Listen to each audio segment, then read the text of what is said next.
ہم سب کعبۃ اللہ شریف کی زیارت کے لیے جاتے ہیں، جو بہت عظیم مقام ہے، اس کی زیارت نصیب فرمائے اللہ تبارک و تعالی، اور ہم بڑی تعظیم بجا لاتے ہیں۔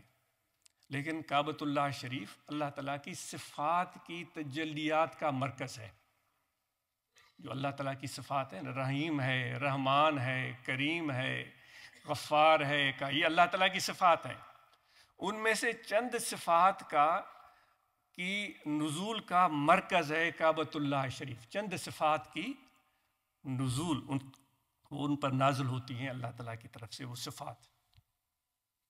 وہ کہتے ہیں نا، حضرت باجید بستامی رحمۃ اللہ علیہ وہ حج کے لیے نکلے تھے، حضرت ابراہیم بن ادہم، تو وہ بڑے محبت اور عقیدت سے ہر منزل پر وہ نوافل ادا کرتے تھے۔ وہ خانہ کعبہ کی زیارت کرنا چاہ رہے تھے، تو ان کا سفر جاری تھا۔ وہ بھی بے بات عرض کرتا ہوں، تو یہ ہو گیا کعبۃ اللہ۔ لیکن آپ کو پتہ ہے اللہ تبارک و تعالیٰ نے ایک جگہ شاید فرمایا ہوگا یا نہیں فرمایا ہے، وہ میرا گھر ہے، یہ اللہ تبارک و تعالیٰ نے فرمایا ہو، یہ چیک کریں آپ۔ میں وہاں رہتا ہوں، یہ فرمایا ہو، یہ آپ چیک کریں۔ لیکن آپ کو پتہ ہے ہم کس پر بات کر رہے ہیں؟ ہم اپنے آپ کو پہچانیں۔ آپ سمجھیں نا، پہلے گفتگو کا جو تھا وہ ہم اپنے آپ کو پہچانیں۔ لیکن اللہ تعالیٰ فرماتا ہے کہ مجھے زمین نہیں سما سکتا، مجھے آسمان نہیں سما سکتے، مجھے عرش اور کرسی نہیں سما سکتے۔ اے مومن بندے، میرے دوست، تمہارا دل میرا گھر ہے۔ اب کعبۃ اللہ کی عظمت اپنی جگہ، لیکن اے میرے انسان، میرے دوست، تمہاری عظمت کعبۃ اللہ سے بڑھ کر ہے، کیونکہ اللہ فرماتا ہے کہ تمہارا دل میرا گھر ہے۔ ایک جگہ نہیں، کئی جگہوں پر۔ لا یسینی ارضی ولا سمائی ولیکن یسینی قلب عبدی المومن۔ آسمان نہیں سما سکتے، زمینیں نہیں سما سکتی، عرش نہیں سما سکتے۔ من نہ گنجم ہیچ در بالا و پست، رومی کہتا ہے در دل مومن بگنجم این عجب، گر مرا جو ہی دروں دلہا طلب۔ میں نہیں سماتا آسمانوں میں نہیں رہتا زمینوں میں نہیں رہتا پہاڑوں میں۔ اگر میں رہتا ہوں تو اپنے مومن بندے کے دل میں رہتا ہوں۔ مجھ سے ملنا چاہتے ہو؟ وہ کہتا ہے پھر ان کے پاس بیٹھو تو میں تمہیں ملوں گا۔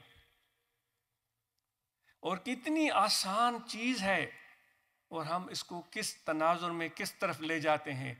وہ بٹائی صاحب فرماتے ہیں، چھو ونی ونکار ہت نگولی ہو تکے، لکو کین لطیف چے بارو چو بے پار، نائے نیڑ نہار تو میں دیرو دوست۔ جو سسی پنو کے واقعے میں فرماتے ہیں، سسی نکلی تھی پنو کی تلاش میں، اور وہ اس بمبور کبھی جانے کا اتفاق ہو، وہ کراچی سے دور نہیں ہے، وہاں اس کی پیدائش، وہاں اس کو محمد کھٹی نام ایک دھوبی نے اس کو پالا پوسا تھا۔ وہاں لوگ آئے تھے کوئی بلوچستان سے، پھر اس کی محبت ہو گئی تھی پنو کے ساتھ، تو پنو کے بھائی اس کو زبردستی پنو کو لے کر چلے گئے تھے۔ سسی بے چین ہو گئی کیونکہ اس کی شادی ہو گئی تھی۔ وہ پنو کی تلاش میں اکیلی اس بمبور سے نکلتی ہے، پھر وہ درخت آتے ہیں ان سے گزرتی ہے، پہاڑ آتے ہیں ان سے گزرتی ہے، ظالم لوگ آتے ہیں ان سے لڑتی بھڑتی ہے، پہاڑوں پر چڑھتی ہے، پاؤں اس کے لہو لہاں ہو جاتے ہیں۔ وہ کہتی ہے میرا شوہر، میرا پنو کہاں ہے؟ تو بٹائی صاحب فرماتے ہیں تم چھو ونی ونکار، ونکار بھی بمبور کے راستے اگر بلوچستان جائیں تو ایک علاقہ ہے، اس کا نام ونکار ہے۔